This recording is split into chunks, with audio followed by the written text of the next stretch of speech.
Bienvenidos, soy la profesora Laura Rueda, encargada del curso Historias y Perfiles Ocupacionales. Esto va dirigido especialmente para los estudiantes de cuarto año de terapia ocupacional de la Universidad de Chile. Este año tenemos la versión modificada del curso que va a estar representado en varias cápsulas de video que contienen todos los temas que el curso conlleva. Y en la primera sesión vamos a ver lo que son historias, biografías, axiografías y como subtítulo tenemos intersubjetividad y sentido común.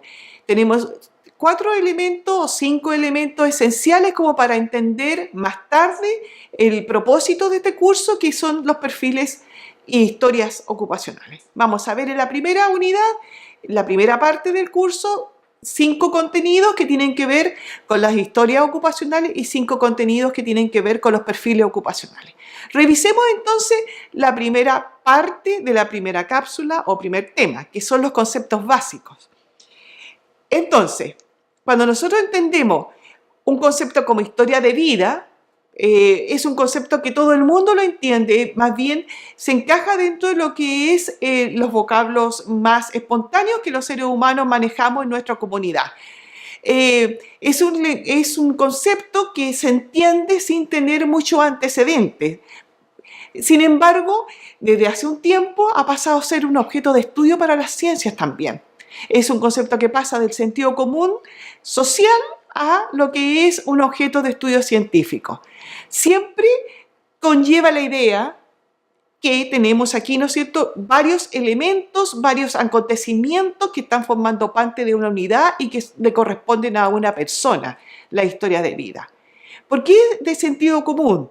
Porque nosotros manejamos, ¿no es cierto?, algunos elementos que sin darle mucho análisis, mucho antecedente, lo damos por entendido en la comunicabilidad de los seres humanos.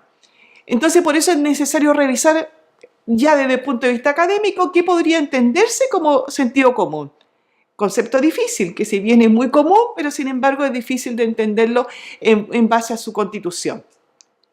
Me gustaría acercarme un poco a resumirle lo que podría, el aporte que hace, ¿no es cierto?, Kant desde hace muchos años y que me parece el más académico y el más adecuado como para prepararnos para poder entender por qué las historias de vida vienen del sentido común.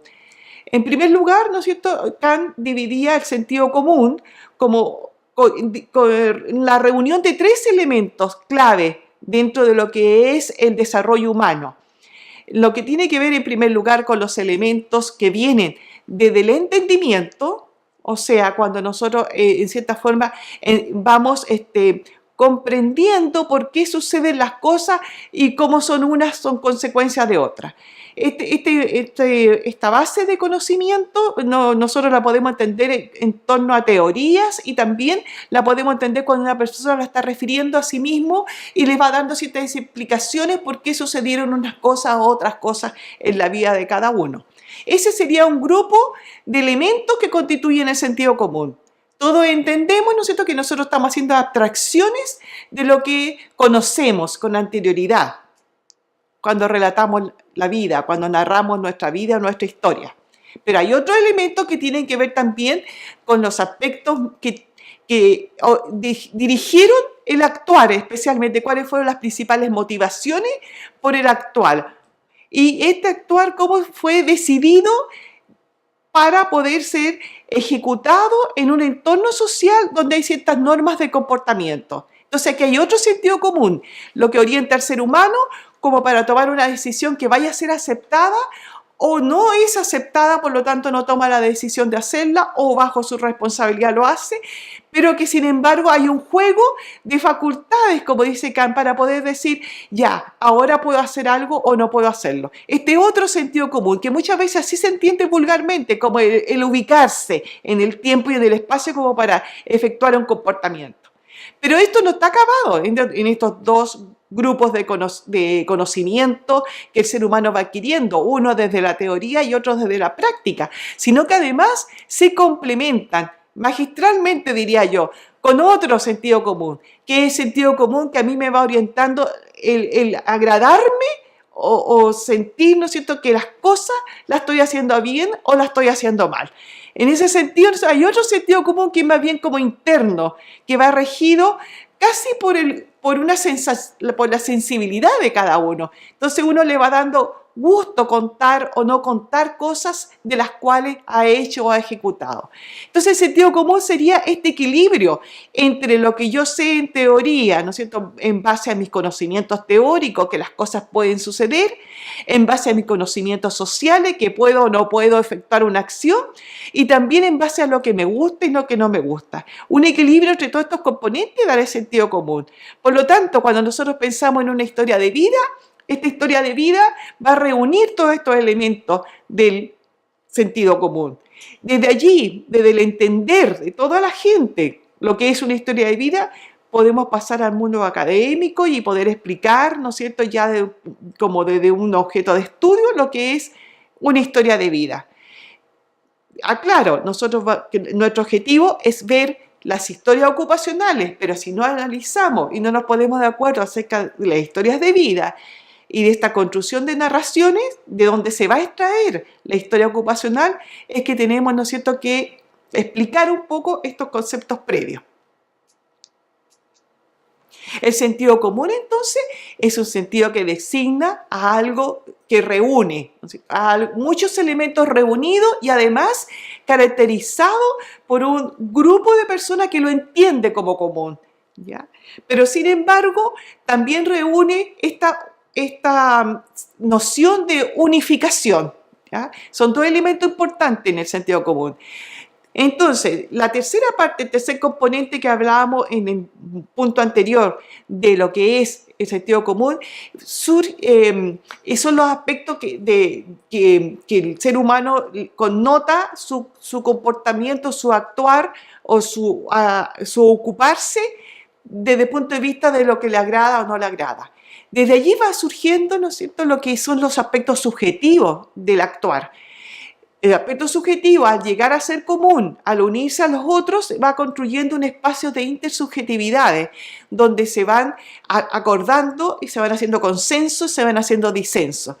En ese entorno, en esa arena de desarrollo, podríamos decir, es donde se van a construir las historias de vida. Desde el punto de vista de lo que es cronológicamente, también uno puede diseñar una historia de vida. Una historia de vida, como se dice allí, ¿no es cierto?, que se va aprendiendo y se va ensayando y se va fortaleciendo o se va quedando, se va efectuando en forma consuetudinaria a través, ¿no es cierto?, del tiempo. Lo más simple de entender para nosotros siempre son las biografías que están centradas especialmente en los datos cronológicos que van estableciéndose en la medida que la persona va desarrollando los hechos de su vida. Por ejemplo, dónde estudió, en qué ciudad vivió, dónde nació, dónde generó, ¿no es cierto?, dónde tuvo sus primeros hijos, dónde viajó. Entonces son todas fechas más bien cronológicas que establecen la biografía. Pero sin embargo, nosotros también tenemos otro relato que va siendo, digamos, de trasfondo de esta biografía, que es lo que llamamos axiografía.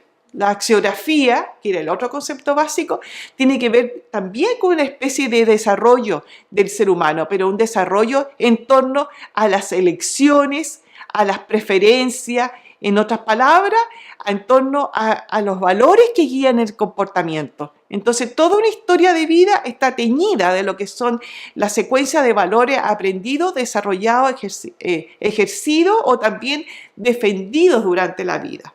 Este es un tema bastante amplio que podríamos ahondarlo en otro momento, lo que corresponde a una axiografía. Una axiografía es como está entremezclado entre biografía y axiografía. Cuando nosotros construimos una historia de vida, vamos hablando de la biografía, pero sin embargo va emergiendo la axiografía, que son todas las preferencias, los valores, las opiniones que las personas tienen en torno a su elección, a sus elecciones. El concepto axio viene de valor.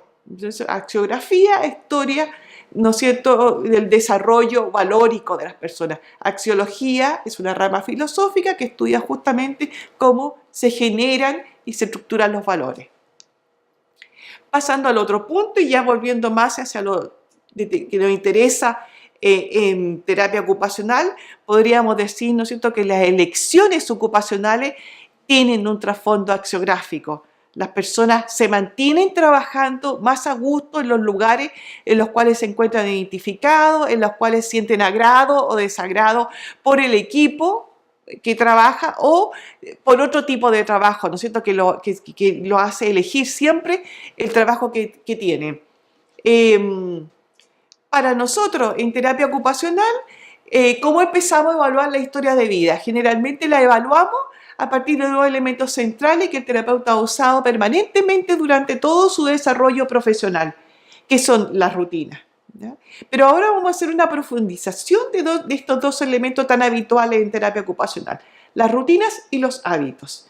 Por un lado, las rutinas se constituyen como un elemento muy indicador de lo que es el estado de salud, el estilo de vida, la satisfacción que tienen las personas con sus actividades y lo que son los proyectos vitales, también la trayectoria vital que tienen las personas.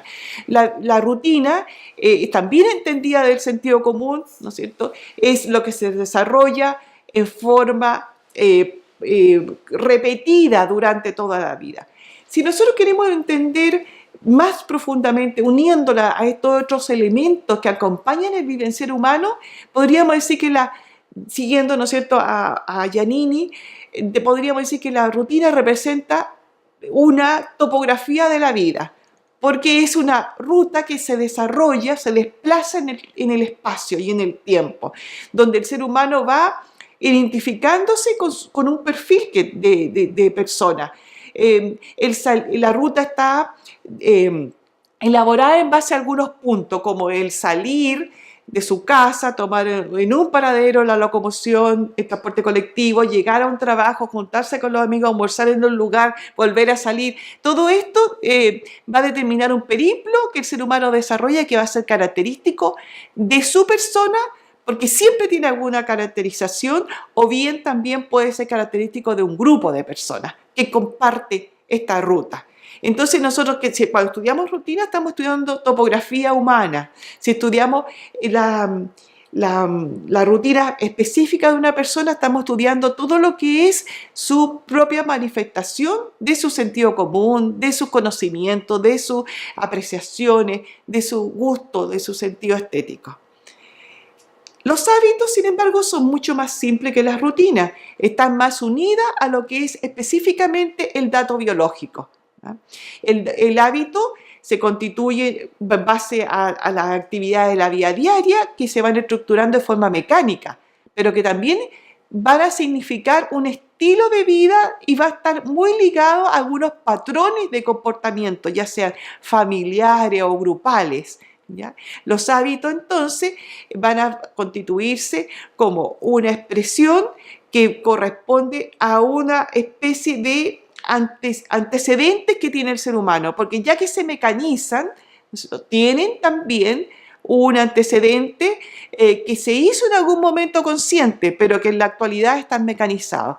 Por eso, un poco simulando al concepto anterior de rutina, topografía, de las vivencias, nosotros podríamos decir que los hábitos son como, estudiar hábitos es como hacer la arqueología de la actividad. O sea, porque uno está viendo dónde aprendió, cómo aprendió a usar, ¿no es cierto?, algunos implementos de la vida diaria. Bien, tenemos nosotros muchos antecedentes biográficos y estudios que han desarrollado algunos colegas que justamente nos avalan el saber, ¿no es cierto?, que trabajar en rutinas y en hábitos restituyen las actividades de las personas. Bien, vamos a cerrar ahora la primera parte de esta primera clase.